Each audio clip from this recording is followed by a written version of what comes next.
माना सिंधी सकाफ़त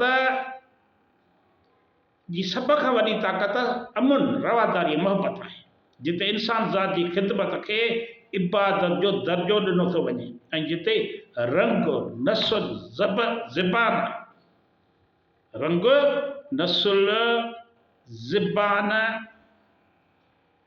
उनखे उनजी जेको आहे सा उनजे बुनियाद ते जेका विर्छ आहे विरासत आहे उहा हमेशह नाकाम थी आहे।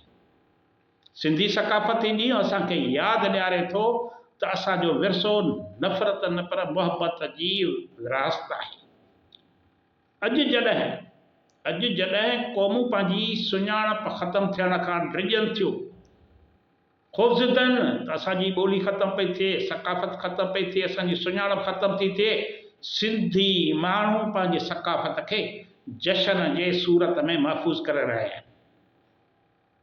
माण्हू ईदूं मल्हाईंदा आहिनि, होली मल्हाईंदा आहिनि, ॿिया त्योहार मल्हाईंदा आहिनि, उहे बि मज़हब जे बुनियाद ते हूंदा आहिनि, पर हीउ अहिड़ो ॾींहुं आहे सिंधियुनि जो जेको बिना कंहिं नस्ली लिसानी मज़हबी फ़िरके वारे जे फ़र्क़ खां सवाइ सभिनी लाइ हिकु जहिड़ो मुहतरम, हिकु जहिड़ो इज़त भरियो, हिकु जहिड़ो ख़ुशीअ वारो ॾियारो आहे।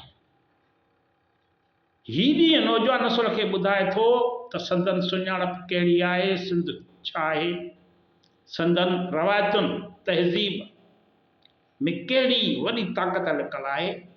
सकाफ़त खे मल्हाइणु रुॻो रस्म न पर पंहिंजी तारीख़ खे, पंहिंजी सुञाणप खे ज़िंदह रखण जो अज़ीम अमल आहे।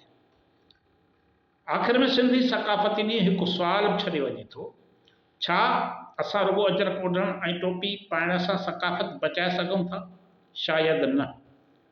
असुल सकाफ़त तॾहिं ज़िंदह थिए थी जॾहिं असां पंहिंजी ॿोली ॻाल्हाईंदासीं, उनखे ज़िंदह रखंदासीं, अदब पढ़ंदासीं, फ़न ऐं मौसीक़ी सां मोहबत कंदासीं, सभ खां वधीक पंहिंजे रवादारी ऐं तरकीब संद रवायतुनि खे पंहिंजो रवियो बणाईंदासीं, साइंस ऐं टेक्नोलॉजीअ में तरक़ी कंदासीं, दुनिया जे तइमीर ऐं तरक़ीअ में हिसेदार बणजंदासीं।